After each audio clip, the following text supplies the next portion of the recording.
Fala galera, bom demais? Professor Elton Romualdo na área para mais um episódio do Suricast. No episódio de hoje, numa aulinha extraordinária, num bate-papo sobre a história, iremos falar sobre o Império Romano. Vamos falar um pouco do seu surgimento, do seu período de estabilidade, sobre o Alto Império, alguns problemas que ocorrem nesse contexto, né? Algumas invasões, o surgimento do cristianismo, a tentativa ali de frear o cristianismo, também de aceitação do cristianismo, os problemas do Baixo Império, com a entrada dos germanos, e o fim do Império Romano. Então tem muita coisa para ser falada, vamos que vamos, porque é tudo nosso e nada deles. Ou seja, toca a vinheta, se acomode aí e vamos que vamos.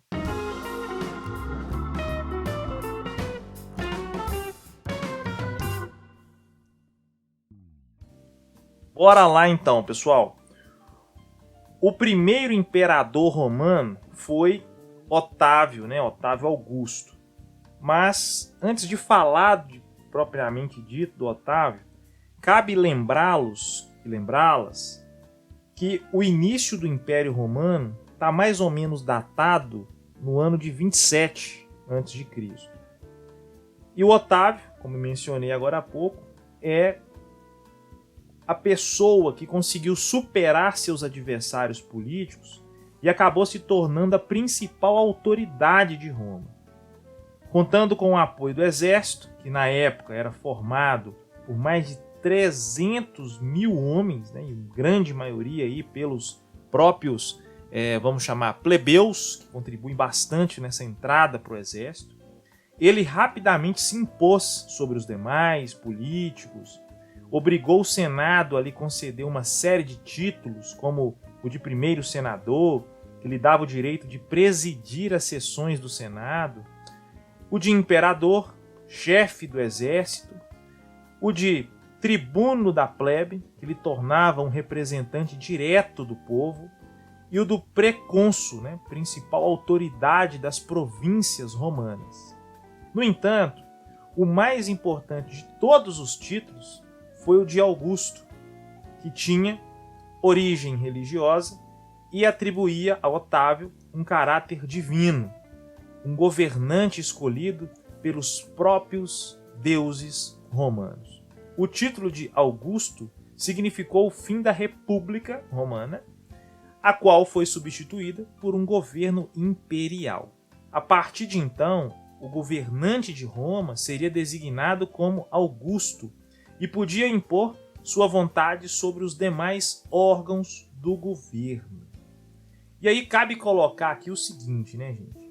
Preocupado em impedir que novos grupos políticos tramassem seu assassinato ou tentassem derrubá-lo, o imperador baniu, exterminou, tornou assim impossível opositores suspeitos de conspiração e visou conquistar a simpatia e o apoio popular. Como? Promoveu a distribuição de trigo, base da alimentação romana, que a gente não pode esquecer. Também concedeu o perdão das dívidas a camponeses que estavam empobrecidos nessa crise que a República teve. Criou pequenos tribunais para acelerar a aplicação da justiça e destituiu senadores acusados de corrupção. Perdão de dívida, vamos dizer assim. Nesse sentido, ele foi ganhando também, né, essa ideia aí clássica de autoridade, foi ganhando também uma notoriedade, as pessoas iam vendo, né, Otávio Augusto como uma pessoa boa, uma pessoa agradável e tal. Enfim, o pulo do gato aqui pra gente é perceber o seguinte: os séculos finais da República foram marcados, né, pelo processo de expansão territorial de Roma, o qual objetivava manter as fronteiras longe da cidade, possibilitando a paz e também a segurança de Roma. Com essa expansão, o Império enriqueceu com a pilhagem, né, praticada contra os povos dominados. Já no século II depois de Cristo, as fronteiras romanas, né, atingiram sua maior extensão e Roma se transformou na maior potência do mundo antigo. Até as últimas décadas, para vocês terem uma noção, mais ou menos ali marcada no século III, né, depois de Cristo, o Império viveu um período de esplendor, tendo atingido seu mais alto desenvolvimento cultural e social, com muitas de suas cidades atravessando transformações arquitetônicas e artísticas. E aí, o que é interessante, né, pensar? Esse momento da história, no caso da história romana, nós podemos chamar de Alto Império. Ele esteve marcado também pelo desenvolvimento do pensamento filosófico e pela criação de novos saberes, conhecimentos científicos, enfim. Durante o Alto Império, muitos dos governos imperiais conseguiram manter estabilidade social e política. Nessa época houve em Roma uma pacificação das disputas internas e uma diminuição das tensões provocadas pelas desigualdades sociais. Esse período ficou conhecido como Pax Romana, ou Paz Romana. Iniciada no governo, então, do imperador Otávio Augusto, né, e finalizada pelo imperador Marco Aurélio, já mais ou menos no ano de 180 depois de Cristo. Pra você terem uma ideia aí como que a coisa se estendeu bastante mesmo, né? E aí, quase praticamente 152 anos praticamente. Uma importante característica da paz romana foi a estabilização das fronteiras romanas com a proteção militar do território imperial e a diminuição das conquistas territoriais expansionistas. No entanto, apesar da estabilidade desse período, alguns imperadores do Alto Império tiveram governos curtos e conturbados, como a ocorrência de guerras civis, golpes de Estado, enfim. São aquelas tensões que ocorrem, né, em períodos de transição, de alguma instabilidade e por aí. Só que a partir do século III depois de Cristo, novos problemas sociais, políticos, econômicos começam a ganhar força e essa instabilidade, né, começa a ganhar um pouco mais de expressão. E o que aconteceu ali, né? Vamos entender um pouco isso. Bom, o que ocorre, na verdade, é que no território romano, naquele contexto, né, mesmo as reformas implementadas pelos imperadores romanos para conter essa espécie de declínio, né, não foram capazes de reprimir a crescente crise que começa a afetar o império, o que ocasionou o colapso desse sistema político já mais ou menos em 476 depois de Cristo. A sociedade romana passou por inúmeras transformações entre o fim da República e as primeiras décadas do Império.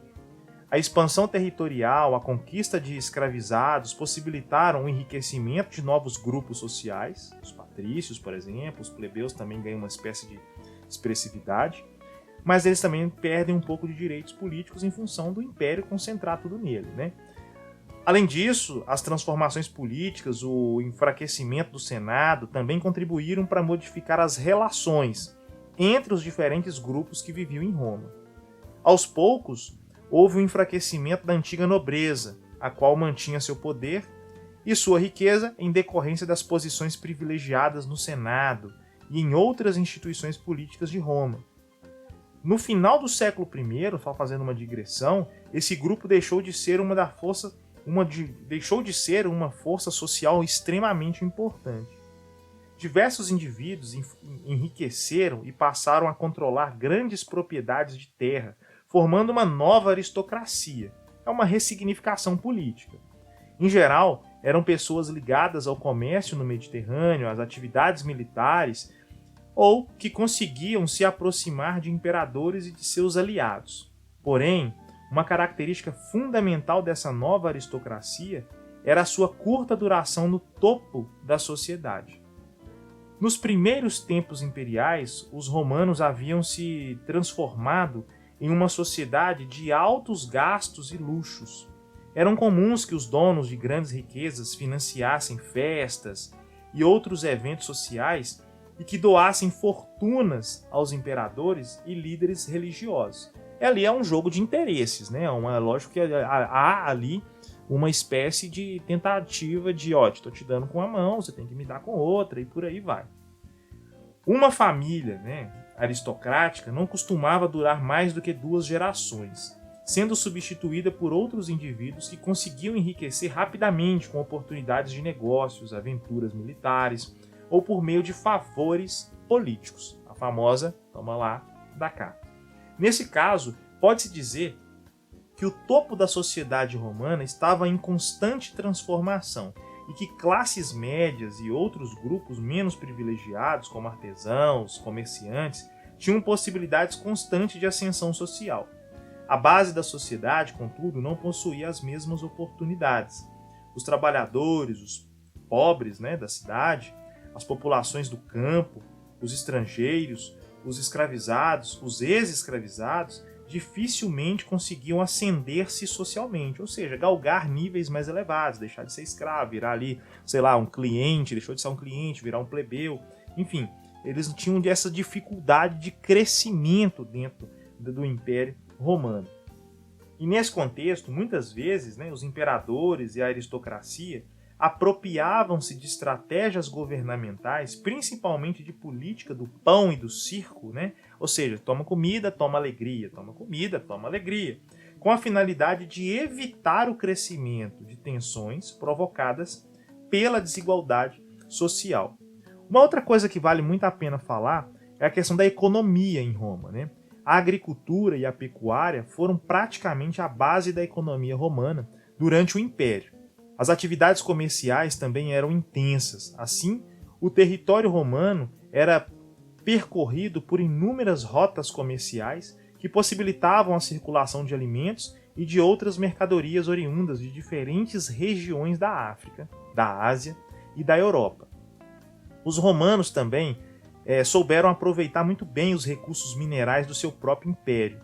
A exploração de metais e pedras se tornou uma atividade importante e possibilitou grande desenvolvimento tecnológico, e especialmente para a fabricação de armas, né, embarcações, construções urbanas, nos mais diversos tipos, né. Também existia um importante comércio de especiarias e gêneros de luxo vindos de regiões distantes da Ásia ou até mesmo da África, né, consumidos pela aristocracia romana. A vida urbana, né, dentro desse contexto, né, a organização da sociedade romana, tinha como elemento central a vida na cidade. Roma, por exemplo, foi um modelo produzido pelos próprios romanos a cada conquista territorial. Assim, as novas cidades seguiam a estrutura urbana da capital do império. As construções romanas eram feitas de pedra, argila, argamassa e madeira. As grandes construções, como fóruns, mercados e templos religiosos, podiam contar com os recursos mais sofisticados, com o mármore, né?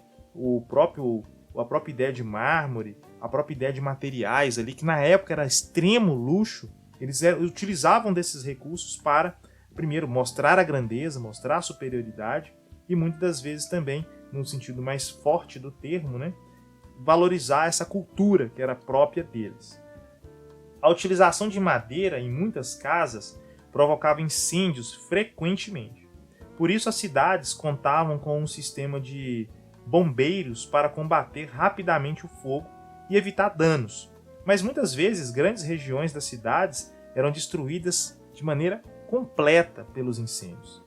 Os romanos desenvolveram ainda um sistema de esgoto, de abastecimento de água, porém muitas casas não eram abastecidas por esse sistema.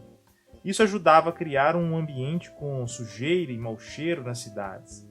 Outro aspecto importante da vida urbana dos romanos era a utilização frequente das termas, né? Uma espécie de local, de encontro, onde a população se encontrava, agia, etc.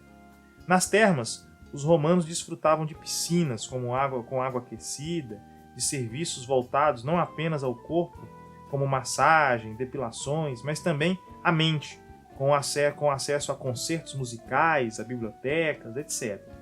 Termas seria uma espécie de lugar comum, né? Seriam os nossos clubes hoje, seriam lugares de convivência, enfim, seriam coisas nesse sentido.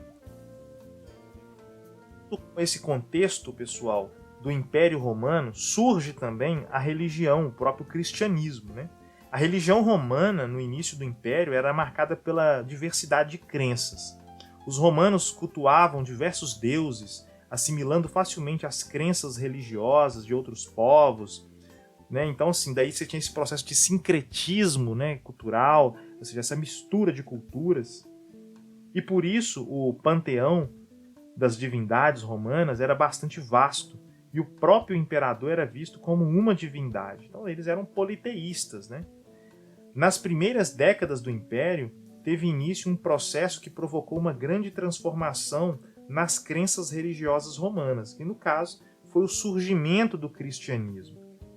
Com origem na região da Palestina, um dos territórios dominados pelos romanos nos primeiros anos do século I ali, seria o contexto ali já próximo à ideia, né, do que nós vamos chamar ali do período do Otávio Augusto, o cristianismo estava organizado em torno dos ensinamentos da palavra de Jesus, ou de Yeshua HaMashiach, caso pensando no hebraico, um judeu que rapidamente conquistou muitos seguidores na região por afirmar ser o Filho de Deus e ter a missão de salvar a humanidade dos seus pecados.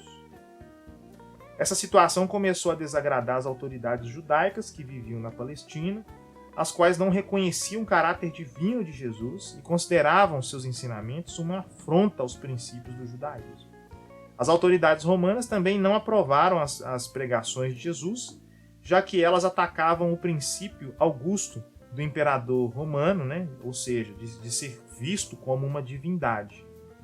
Então, nesse sentido, como Jesus e seus seguidores começaram a ameaçar a ordem, ou seja, aquilo que estava ali tranquilo, feliz, sorridente, que começou a ter um conjunto de variações, essa ordem romana então comprometida, sobretudo no território palestino, né, as autoridades locais o condenaram à morte na cruz e seus seguidores foram perseguidos. Muitos foram assassinados e torturados.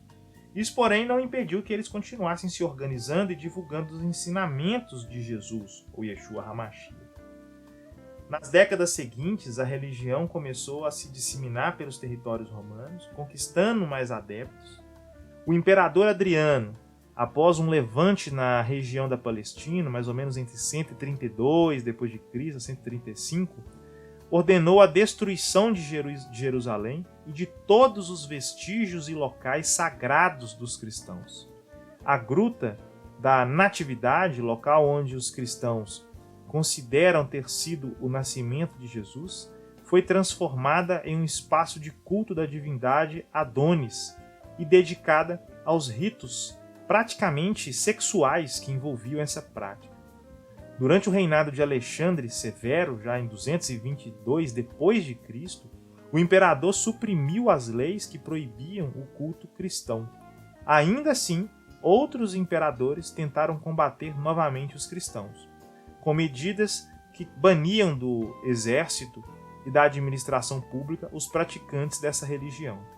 Isso só mudou definitivamente já lá no século IV d.C., quando o imperador Constantino, com o Edito de Milão, de 313 d.C., assegurou a tolerância aos cristãos. A popularidade dessa religião cresceu e em 380 o imperador Teodósio, por meio do Edito de Tessalônica, declarou o cristianismo como religião oficial do Império Romano. Daí, gente, que surge a Igreja Apostólica Romana, ou seja, a Igreja Católica. Com isso, as religiões politeístas foram abandonadas e proibidas, e os romanos se tornaram uma sociedade monoteísta. Agora, vamos lá. O Império Romano, vocês podem perceber que ele é muito vasto, né? Muito, mas muito vasto. Agora fica uma pergunta, né? Qual que é a pergunta? Como que esse império entrou em crise e daí surgiu, né, dois impérios, né, que é o Império do Ocidente e o Império do Oriente. Já no século II d.C., o Império Romano, né, como eu falei, ele atingiu a sua extensão máxima, mais de 5 milhões de quilômetros quadrados, dominando o território na Europa, na África e na Ásia. E essa grande área, né, muitas vezes dificultava a administração. uma vez que o imperador não tinha controle pleno sobre aquilo que era feito em diferentes regiões do império. A corrupção e as disputas pelo poder se tornaram cada vez mais fortes, o que provocou o enfraquecimento de autoridades do imperador e abriu caminho para golpes de Estado e para a rápida sucessão de governantes. No século III d.C., muitos imperadores governaram por breves intervalos de tempo e generais se transformaram novamente em figuras capazes de desequilibrar o governo de Roma. Além disso, pessoal, povos estrangeiros passaram a ameaçar as fronteiras romanas. Então, ou seja, aquele exército poderoso, aquela força, né, incalculável, começa a fraquejar, especialmente na Europa e na Ásia. Estes eram genericamente chamados pelos povos de bárbaros, que não falavam o latim, a língua oficial de Roma, e também as investidas desses povos contra os territórios romanos criaram um clima de instabilidade e de insegurança.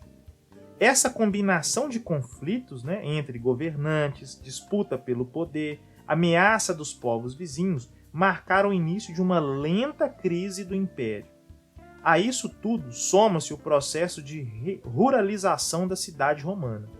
Se num primeiro momento, na crise da República, as pessoas saem dos campos e vêm para a cidade, o processo de êxodo rural, agora nós temos um processo de ruralização. As pessoas estão abandonando a cidade e indo para o campo.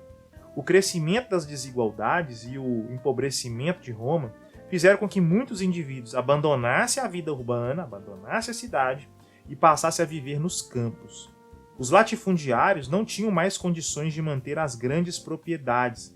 Primeiro, por causa da escassez de escravizados, eles não tinham mão de obra, né? E então começaram a lotear suas terras aos trabalhadores, que se mudavam para o campo. Esses trabalhadores se tornavam colonos e passaram a viver sob proteção desses grandes proprietários, prestando-lhes serviços. Aqui nós já temos o iniciozinho de um sistema feudal.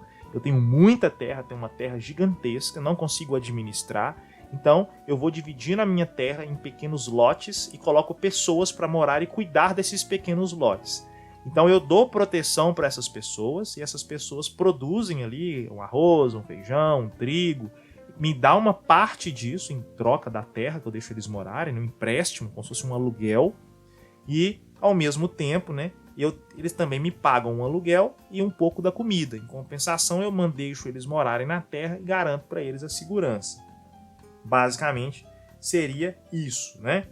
Então, gente, nesse contexto, a ruralização da economia, contudo, ela acelerou muito a crise econômica e começou a enfraquecer o Estado romano, pois o sistema de colonos, né, o colonato, transferiu o poder do império para os donos desses grandes pedaços de terra, ou seja, os grandes proprietários. Entre o século III e IV, Roma passou a arrecadar cada vez menos impostos das atividades econômicas, o que enfraqueceu o exército, agravou a desordem administrativa, agravou as fronteiras de Roma, e foi nesse cenário que alguns imperadores tentaram implementar reformas para recuperar a economia. Só que, no caso, o desequilíbrio era tão grande, né? E esse equilíbrio político que eles tentaram refazer no Império não funcionou. E nesse contexto, o imperador Diocleciano, já de 284 a 305 d.C., tentou implementar algumas reformas políticas e administrativas. A base de suas reformas foi a criação da chamada tetrarquia, que constituiu uma divisão do Império Romano em 4 partes, cada qual administrada por um tetrarca, ou seja, seria uma espécie de são 4 reis, né? Então, ou seja, tetrarcas seriam 4 reis, cada um numa parte do reino. Inicialmente, o sistema da tetrarquia deu bons resultados, permitindo melhorias administrativas, controlados, todos muito bem ali organizados, o controle funcionando. Porém, quando se formou uma segunda tetrarquia, em 305, as disputas pelo poder começaram e o sistema idealizado pelo Diocleciano mostrou seus limites. De 305 a 324, para vocês terem uma noção, ocorreram diversos problemas decorrentes de disputas entre líderes que pretendiam controlar as diversas regiões do império. E foi justamente por isso que o imperador Constantino decidiu reunificar a administração de Roma entre 324 e 337. Uma das providências tomadas por Constantino nesse período foi a transferência da capital do Império de Roma para a cidade de Constantinopla, atual Istambul, que seria hoje a Turquia. E o nome Constantinopla é uma homenagem a ele mesmo, ao imperador Constantino, beleza? Pois a parte ocidental foi mais afetada pela crise escravista e econômica do que a parte oriental. E foi exatamente por isso que ele vai mudar a capital. Ou seja, por isso que ele vai concentrar tudo no Oriente, lá em Constantinopla. Então, nesse sentido, o que vai acontecer? Ele esperava fortalecer o governo romano e abrir caminho para a recuperação econômica e política do império. No entanto, isso não ocorreu de maneira efetiva. Em 395, o imperador Teodósio restabeleceu o sistema de divisão de territórios do império, ou seja, voltou de novo a divisão entre Oriente e Ocidente. Ele implantou um sistema duplo. Os territórios romanos seriam divididos em um império ocidental, uma capital em Milão, e um império oriental, com a capital em Constantinopla. Na prática, a nova divisão não impediu que a crise crescesse no Império Romano do Ocidente, mas conseguiu criar um regime político mais estável no Império Romano do Oriente, que ficou conhecido como Império Bizantino, cujo território permaneceu unificado até o século XV, que foi aí o início do período medieval, pessoal, para quem não se lembra, beleza? E aí, para fechar a conta, passar a régua e a gente encerrar o nosso episódio de hoje, os romanos, chamavam de bárbaros todos os povos que não falavam a língua latina. Essa forma genérica era utilizada para denominar um conjunto variado de povos, como saxões, godos, érulos, visigodos, os ostrogodos, os burgúndios, alanos, lombardos, os vândalos e francos. Esses povos falavam uma língua semelhante e eram originários do norte da Europa, possivelmente das atuais regiões da Escandinávia, da Alemanha, enfim, dessas regiões. Motivo pelo qual são chamados de germanos.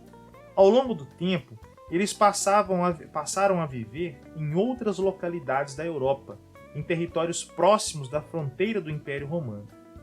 Essas fronteiras, contudo, nunca foram estáveis e plenamente controladas, o que obrigavam os romanos frequentemente a erguer muralhas, mas mesmo assim, investidas germanas eram sucessivas e, claro, e se intensificavam durante o Baixo Império, período que começa a crise do Império. Nesse sentido, ameaçava por completo toda a unidade territorial de Roma.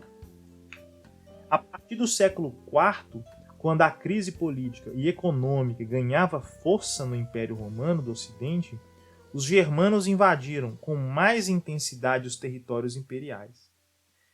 Esse acontecimento está relacionado com o deslocamento de hunos. O que é hunos, É um povo nômade que vivia em territórios da atual China ali, para os territórios germanos. Estes, por sua vez, tiveram que procurar novas terras. Entre o final do século IV e o início do século V, os germanos invadiram a Gália e posteriormente começaram a se dirigir para o território da Península Itálica. Alárico, um chefe militar dos visigodos, invadiu e saqueou Roma com suas tropas e em 410, demonstrando a fraqueza das forças militares imperiais.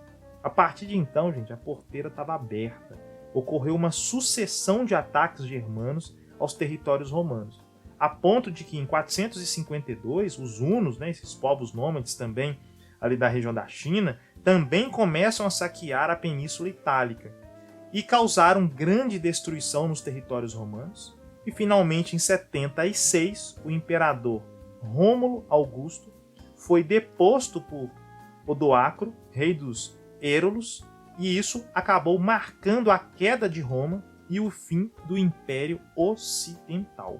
Beleza?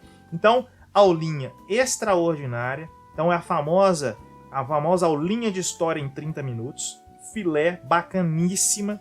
Espero que vocês tenham gostado. Por favor, tira o print aí, manda lá no Instagram, @EltonRomualdo, daquele jeito, top. E vamos que vamos, porque é tudo nosso e nada deles. Valeu, galera. Tchau e obrigado.